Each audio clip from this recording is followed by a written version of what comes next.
কানপুর নামে একটি ছোট্ট গ্রাম ছিল। সেই গ্রামে বাস করত রমেশ নামে এক লোক।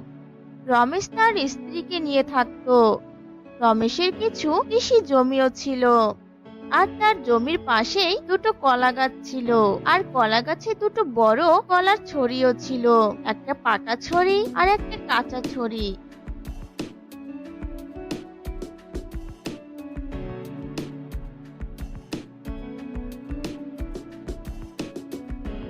একদিন পাকা কলা ছড়ি বলে ওঠে, ইস, আজ যে আমার কত খুশি লাগছে।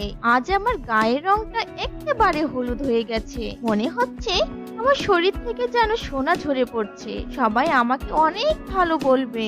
আমার এই রংটা যে সবার অনেক পছন্দের। পাকা কলা এসব কথা কাঁচা কলাকে শুনিয়ে শুনিয়ে বলছিল।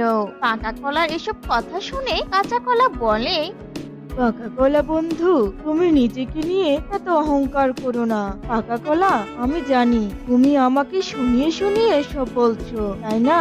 কিন্তু তোমার কথায় আমি কোনো রাগ করব না। আরে, আমি তোকে রাগাবার জন্য এসব বলছি নাকি? আমি তো আমার সোনার রঙের কলার কথা বলছি। আমি হলাম সব থেকে সুন্দর কলা। আমার মতো সুন্দর এখানে আর কেউই নেই। এই পথ দিয়ে কেউ গেলে আমার এই মুখ দেখে অনেক প্রশংসা করবে, আর তোর দিকে তো কেউই তাকাবেই না। তোর যা কালো কাঁচা চেহারা, আমার তো তোকে দেখতেই ইচ্ছে করে না। শোনো পাকা কলা বন্ধু, তুমি একদম এভাবে আমার সাথে কথা বলবে না। তুমিও তো আমার মতো একদিন কাঁচা ছিলে, তাই না? আজ না হয় তুমি আগে পেকে গেছো, কাল তো আমিও পাকবো। তাই বলছি, নিজেকে এত সুন্দর ভেবো না, বুঝলে? আরে, আমি বুঝেছি। আমাকে দেখে তোর অনেক হিংসে হচ্ছে, তাই না? আর হবেই না বা কেন?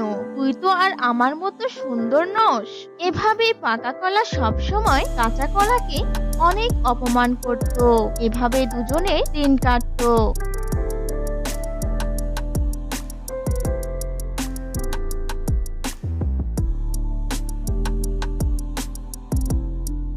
একদিন রমেশের স্ত্রী তাদের জমিতে যায়। আরে, আমার একটা কলার ছড়ি তো পাইকা গেছে। একে তো বাজারে বিক্রি কইরা দিতেই হইব।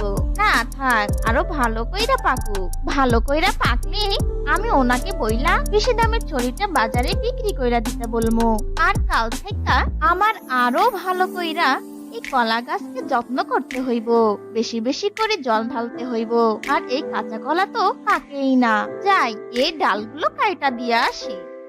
এরপর রমেশের স্ত্রী কাঁচা কলার ডালগুলো কেটে দেয়। আর তারপর থেকে প্রতিদিন রমেশের স্ত্রী পাকা কলার গাছে বেশি বেশি করে জল দিত। রমেশও পাকা কলার গাছে বেশি যত্ন নিত, আর কাঁচা কলার গাছে কম জল দিত। এসব দেখে পাকা কলা কাঁচা কলাকে বলে, হ্যাঁ রে কাঁচা, দেখলি মালিক আমাকে কত যত্ন করে, আমার গোড়ায় কত জল দেয়। আর তোকে তো মালিক দেখতেই পায় না।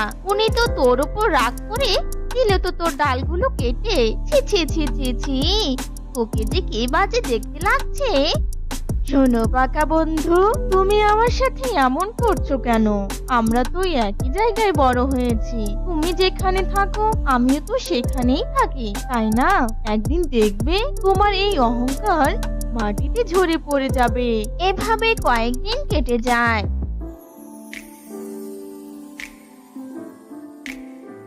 একদিন একটা ছোট্ট পাখি অনেক ক্লান্ত হয়ে পাকা কলার উপরে বসে বিশ্রাম নেওয়ার জন্য। পাকা কলা অনেক রেগে যায়। এই পাখি, এই তুই আমার এখানে বসেছিস কেন রে? যা বলছি এখান থেকে। তুই জানিস না আমি হলাম রূপের রানী? তোর এমন নোংরা শরীর নিয়ে আমার এখানে বসেছিস কেন রে? যা যা, দূর হ বলছি। উঠে যা বলছি, এখান থেকে তাড়াতাড়ি উঠে যা। কি, তুমি আমাকে এভাবে বলছো কেন?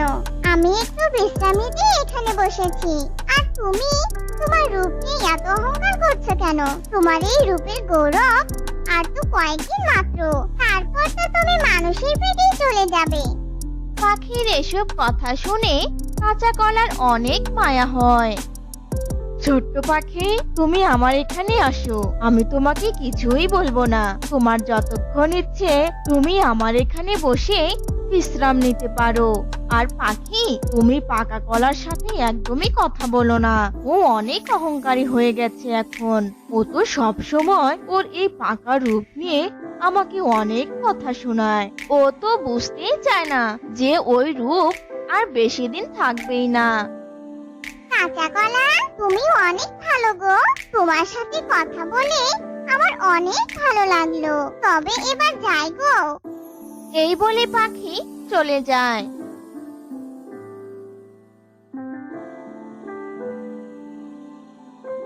এরপর একদিন কাঁচা কলা আর পাকা কলা রাতে ঘুমিয়েছিল। তখন দুটো পেঁচা এসে পাকা কলাগুলোকে সব অর্ধেক অর্ধেক করে খেয়ে ফেলে।